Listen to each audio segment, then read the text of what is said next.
Today, we dive into 5 real stories of the most unsettling incidents at vacation resorts. These are true tales of vacations turned into nightmares, where joy turned to tragedy. We'll take you through each case, showing how things went horribly wrong. Stay tuned as we uncover the shocking details behind these chilling events.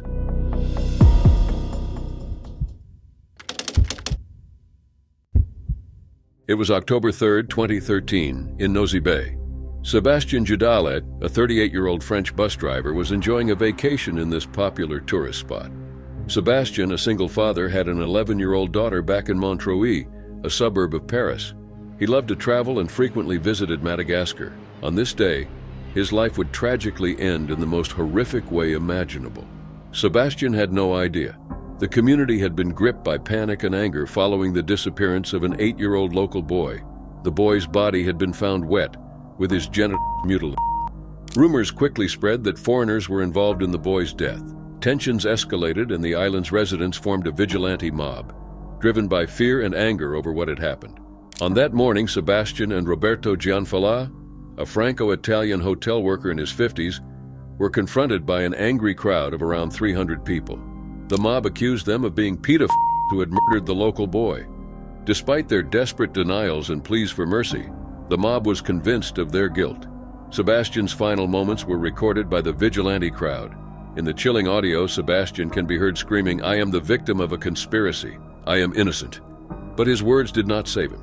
When he shouted, "I do not like children," a member of the crowd twisted his words, interpreting it as an admission of guilt. Sébastien quickly tried to clarify, saying, "I love kids, I have a little girl." But it was too late. The mob had already made up their minds. The angry crowd stripped Sébastien and Roberto naked, mutilated them, and burned them alive on a beach fire. The horrific scene was captured on camera. A third man, the boy's uncle named Zaidu, was also killed in the same manner. The mob believed these men were responsible for the boy's death despite the lack of any evidence. Madagascan police later stated that there was no proof whatsoever connecting Sébastien and Roberto to the boy's disappearance. They suggested that the boy might have drowned and that his genitals were cut off later. The mob's actions were based on unfounded rumors and a desire for revenge. Sébastien Judalet was known as a mild-mannered and extremely friendly person by his neighbors in Montreuil. They were shocked and devastated by the news of his death. Sébastien had no criminal record or any association with pedophilia. He was simply in the wrong place at the wrong time. French civil officers opened a murder investigation, and detectives from Paris were expected to travel to Madagascar to investigate. The Madagascan police arrested 26 people in connection with the murders, stepping up security to protect other foreigners on the island. The court later tried 37 people over the October 2013 murders. Among them, 25 suspects were given the benefit of the doubt and released, while another was formally acquitted. One was sentenced to 7 years of hard labor, while the rest received prison sentences ranging from 3 months to 6 years. As the investigation unfolded, it became clear that Sébastien and Roberto were innocent victims of a horrific mob mentality. They were brutally killed based on rumors and a tragic misunderstanding. Sébastien's desperate pleas for innocence were heard through the recordings, a haunting remembrance of his final moments.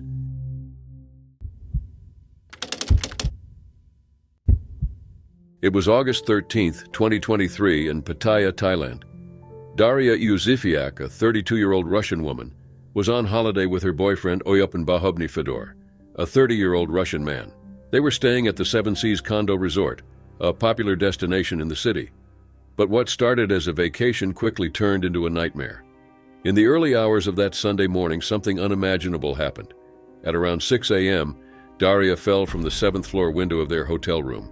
CCTV footage captured the horrifying moment when she dangled by her legs before falling headfirst to the ground, her arms flailing. Security guards found her naked from the waist down, lying face down in a pool of blood. It was a gruesome and tragic scene. Thai police were notified about the incident and arrived at the scene promptly. Upon arrival, they found Daria's lifeless body on the ground in front of the condominium.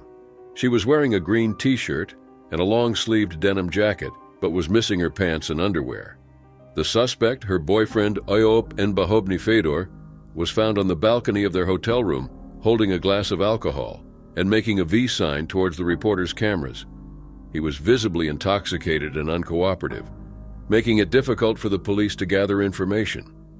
Reports indicated that Fedor was in an angry and uncooperative state near her body.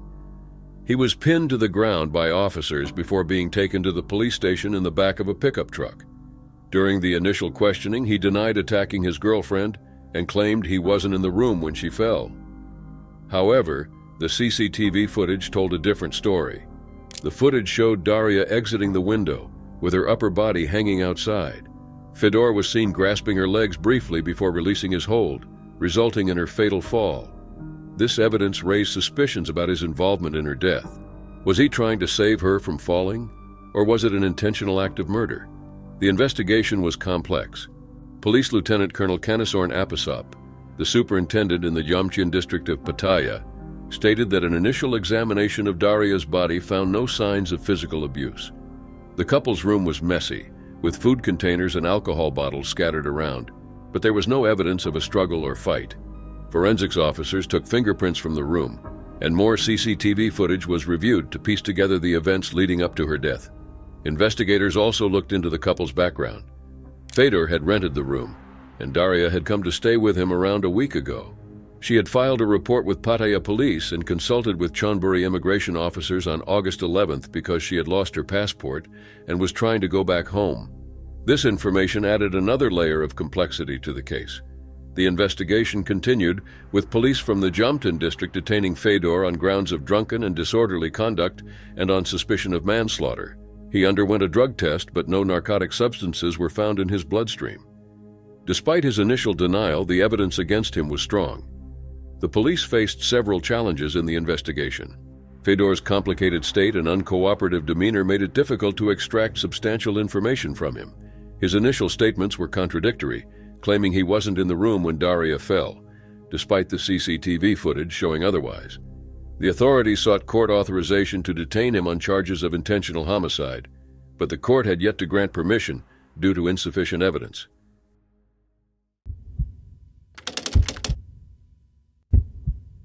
It was June 2023 in Hurghada, Egypt. Vladimir Popov, a 23-year-old Russian man, had been living in the area with his father for several months. They had moved to Egypt due to the ongoing war in Ukraine, seeking a bit of peace and relaxation away from the turmoil. On this day, Vladimir and his father Yuri decided to spend some time at the beach, a common activity they enjoyed. Vladimir was a strong swimmer, and he often took to the waters to cool off and enjoy the environment. That day was no different. As he swam a short distance from the shore, his girlfriend joined him in the water. They were both enjoying the day, unaware of the lurking danger beneath the surface. Suddenly, the beach was shattered by a sudden and violent attack. Without warning, a tiger shark lunged at Vladimir, dragging him underwater. The peaceful environment turned chaotic as the water splashed violently. Screams filled the air as onlookers realized what was happening. Vladimir's desperate cries of "Papa, Papa, save me!" were heard across the beach, but there was nothing anyone could do. A minute-long video captured the horrifying incident. In the footage, Vladimir is seen struggling in the water, attempting to escape the shark's relentless attacks. His screams of terror and pain were heart-wrenching. The shark circled him, biting repeatedly. A witness in a state of shock could be heard saying, "It is eating his remains now," as a small boat sailed in the distance, too far to offer any immediate help. Yuri watched helplessly from the shore, unable to save his son. Reflecting on the tragedy later, he said, "We went to the beach to relax. My son was attacked by a shark. It all happened in seconds. What kind of help can you give? This meat grinder happened in 20 seconds. He was just dragged under the water." The attack was over quickly, but the aftermath was gruesome. Vladimir's remains were recovered from the shark's belly after the predator was killed by local beachgoers. Reports confirmed that his head, arms, and torso were found inside the shark's stomach. Other body parts were retrieved from the sea by fishermen. Forensic experts described the remains as disfigured and with many parts missing. The Egyptian authorities responded swiftly to the incident. They closed a 74-kilometer stretch of the coastline until Sunday to prevent further attacks and to allow for a thorough investigation. The shark was caught and brought to shore by fishermen, where it was beaten to death by beachgoers. The carcass was handed over to specialists at the Institute of Marine Sciences and the Red Sea Reserves for examination. The specialists dissected the shark and confirmed that it was indeed the one responsible for the attack on Vladimir Popov. The shark's stomach contents included Vladimir's remains, further verifying the horrifying reality of the incident. The researchers began the process of embalming and mummifying the shark, preparing it for display in the Institute of Marine Sciences Museum. This process was part of their efforts to study the shark's behavior and determine if it was involved in any other incidents. Tiger sharks, known for their distinctive striped body markings, are among the big three species of sharks responsible for unprovoked attacks on humans. They are notorious for their aggressive nature and have been recorded in the International Shark Attack File for numerous incidents. Despite their fearsome reputation, shark attacks in the Red Sea are relatively rare. Since 1828, only 24 unprovoked attacks have been documented in Egypt. The attack on Vladimir Popov left the local and international community in shock. The footage of the attack went viral, drawing attention to the rare but deadly threat posed by sharks in the area. The incident raised questions about the safety measures in place at popular tourist destinations like Hurghada, known for its marine life and attractive diving spots. In the days following the attack, various theories emerged about the shark's behavior. Some experts suggested that the shark might have been pregnant, which could have contributed to its aggressive actions.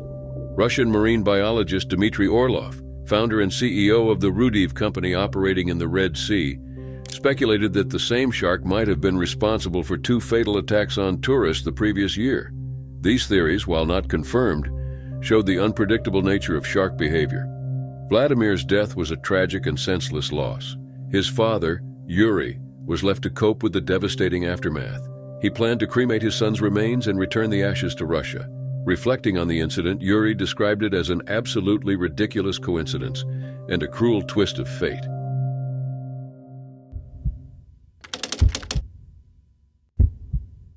It was July 2024 in Tagaytay, Philippines. David James Fisk, a 57-year-old business executive from Sydney, Australia, was enjoying a vacation with his partner, Lucita Barquin Cortez, 55, an Australian citizen originally from the Philippines. Alongside them was Lucita's daughter-in-law, Mary Jane Cortez, 30.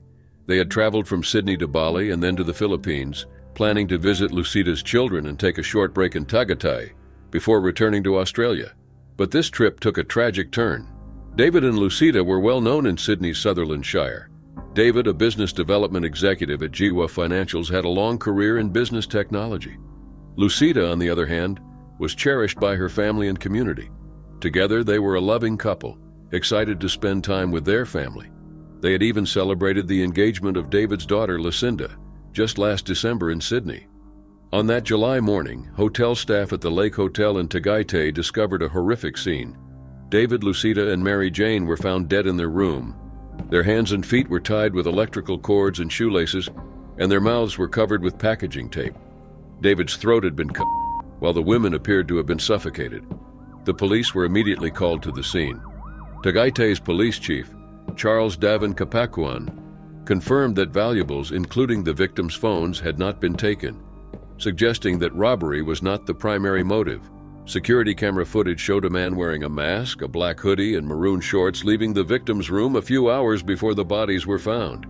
He was carrying a sling bag which may have contained the murder weapon. The man was spotted by a security guard, Rodney Parahinog, early on the day of the murders. When Parahinog questioned the man, he claimed to be staying in the room and showed a key card. This interaction, combined with the CCTV footage, made the man the prime suspect. However, his identity and motive remained unknown. David's twin daughters, Lucinda and Brittany, were devastated by the news. They had recently lost their maternal grandmother, Joan Elshaw, to cancer, just 18 months after losing their paternal grandmother, Jan Fisk, to the same disease. David and his daughters were active supporters of cancer charities, and Lucinda had even planned to participate in Dry July to honor her late grandmother. The family released a statement expressing their grief. "The love we have for our father and Lucita is so dear, and this situation is like living a nightmare. We pray for answers and the truth in this horrific matter, and just pray for their safe return to Australian shores." They also set up a GoFundMe page to assist with the costs associated with bringing David's body back to Australia and supporting the investigation. The Lake Hotel, a 3-star establishment with 60 rooms, issued a statement expressing their deep sadness and commitment to cooperating with the authorities. "The safety and well-being of our guests and staff are our top priorities. We are fully cooperating with local authorities and providing assistance to affected guests and staff. Tagaytay Mayor Abraham Tolentino also expressed his shock and sorrow over the incident. We're very sorry to our Australian friends. We will resolve this as soon as possible, he said, promising a thorough investigation. The local police formed a special task force to track down the suspect, with searches being conducted at all possible exit points within Tagaytay and nearby provinces. Investigators interviewed witnesses and continued to review the security camera footage, hoping to gather more clues about the suspect's movements and potential motives. They did not rule out the possibility of the crime being linked to Mary Jane, suggesting that the killer could have had a personal connection to her. As the investigation continued, the Australian Department of Foreign Affairs and Trade provided consular assistance to the families of David and Lucita. We send our condolences to the families at this difficult time, a spokesperson said. The remains of David were to be flown back to Sydney, while Lucita and Mary Jane were to be buried in the Philippines, as per their families' wishes. The horrific murders of David, Lucita, and Mary Jane left their families and the community in shock. They were remembered as kind and loving individuals who had touched many lives. The motive behind their brutal deaths remained a mystery, and the search for the killer continued.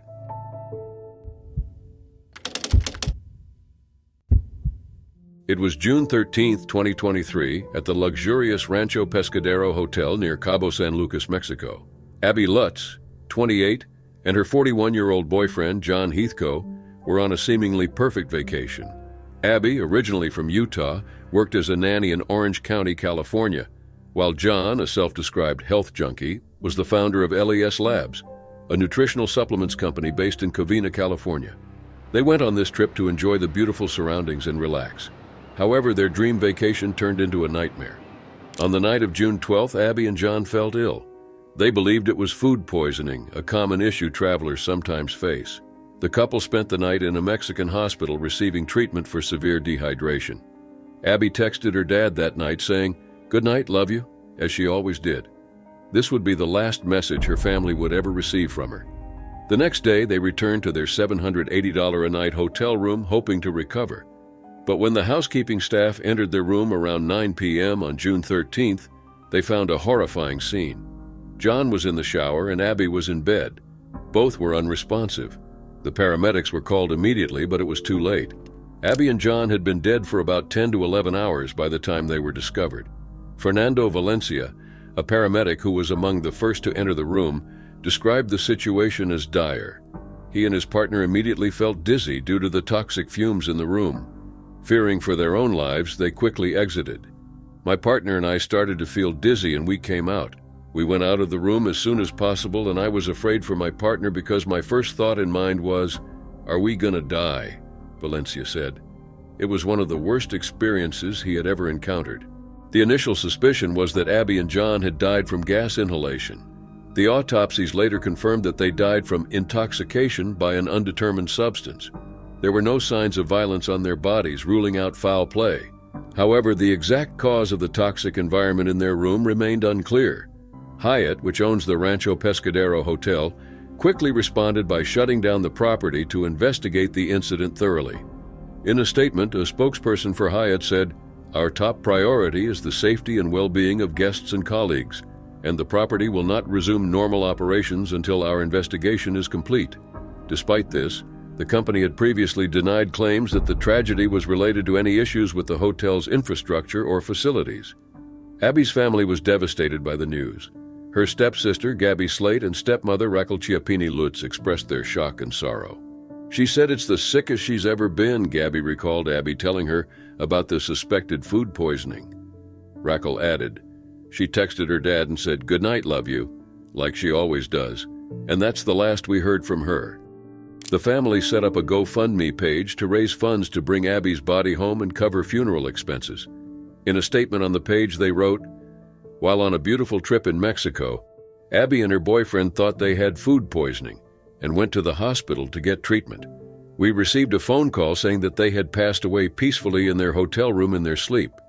We have been told it was due to improper venting of the resort and could be carbon monoxide poisoning." Despite the hotel's assurances and ongoing investigation, the exact cause of the deaths of Abby and John remains undetermined. The Baja California Sur State's prosecutor's office noted that the bodies bore no signs of violence, and the initial suspicion was gas inhalation. Still, further steps were needed to pinpoint the exact substance that caused their deaths.